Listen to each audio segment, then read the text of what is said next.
Hi, this is David with entry number 591, 592. I've always liked these shots because you get the little, I don't know if the camera can pick it up, but you get those little water droplets.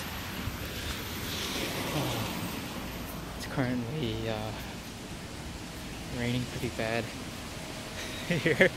Right now it's a bit of a respite, to be honest, but this morning it was pretty ugly, pretty ugly. I've recorded here before. I don't know if you'll remember, but probably not.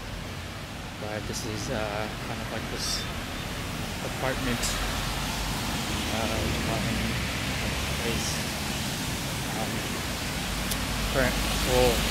You can't see it because this camera isn't good enough, but in Korea, because a lot of people live in apartments, they can't really, when you move into a new apartment and you have like a lot of stuff, and a lot of times if you're rich and you're moving into like an apartment that you're gonna like live in, like a house, it's like as big as a house, like a, about 1,200, 1,500 square foot apartment, and you can't bring all your stuff because if you're living on a big apartment, you're like maybe 15, 20, 25 floors up, and so what will happen is that they'll put you, they can't bring up all your luggage or all your stuff because it's too many stairs, and the elevator can't be taken up because people are living. So what they do in Korea is that they invented these like sled elevators, and right now I'm seeing probably the biggest one I've ever seen. Probably about 18 stories tall, and it's bringing up and down these people's things. The platform looks like it's about 10 feet wide, and right now someone is up there moving stuff off of it. This is just cool though. I've never seen one this tall. I'm sure they get bigger too, because this isn't even like a real ritzy area, so the apartments aren't that tall. But I don't know, I would show you, but this camera isn't good enough to zoom in, give you clarity on what I'm seeing here. But it's wicked. Like, just imagine like a very thin like crane mast, and then at the very top is like a flat kind of pallet, and it'll just go up and down, probably somewhere between 10 to 15 times depending on the size of the apartment. It's really cool. Really have never seen one this big. It's pretty wicked. Normally they're only about 20 feet, 30 feet. This one's enormous. It's like 200 feet. Maybe not 200. Yeah, 200. Yeah. Yeah, anyway, the weather is, I would say suboptimal at the moment, but it's still okay. Here I'm walking by this big garbage place, and then over there is, of course, that cool house. I don't know if the camera can pick it up, but it's like old school. I talked about it last time. It's like really old school Korean, like probably 1920s style. It's pretty wicked. Yeah, everything's good. I'm actually walking out this way to pick up some new beans at a place I stumbled upon. Coffee beans, that is.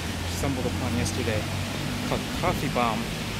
And they sell 3 blends of coffee, a medium, a dark, and a light roast. And when I first saw it, I thought it was kind of a joke because like a lot of these cafes or whatever use like a kitschy kind of theme or whatever to kind of help sell their coffee. They use like some kind of novelty thing, and this one obviously has kind of a bomb approach. So the blends are called like TNT, C4, and Biohazard or something like that. And thought it was a bit of a novelty, but I looked inside yesterday and they have a real fancy vintage coffee roaster called a Probat, and it's a pretty good setup. A couple things I noticed, because here, a lot of people have, like, many people have blogs on their website called Naver here. And you can always kind of find any restaurant really on someone's blog. And so I looked it up and looked this place up. And the only kind of hesitation I have about this particular cafe is that their espresso machines are automatic, which means that you just kind of plug and play. There's not a lot of finesse to them. And which isn't to say that's a bad thing. It makes it a lot faster, a lot more efficient in getting people's orders out. But it does mean that they're kind of maybe less hands-on than a typical, like, fancy coffee shop is. But anyway, I don't want to get this camera any wetter than it is, this phone I should say.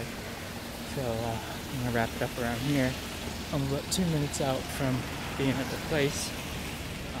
This place is near, I'm in an area now that's called Gongda.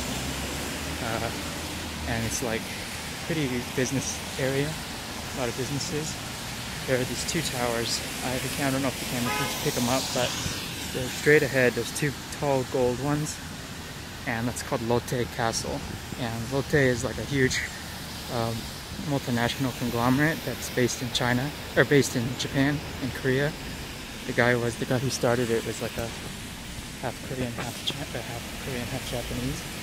And yeah, they have these really big apartments. The nicest apartment here is called Castle, at Castle level. And back in my old city in Korea, there was also Castle apartments. But these ones are like wicked, like really big.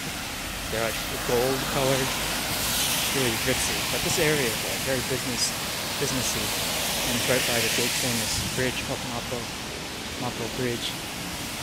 But anyway, stop rambling. I'll wrap it up here. Thanks for watching, and I'll talk to you soon. Bye.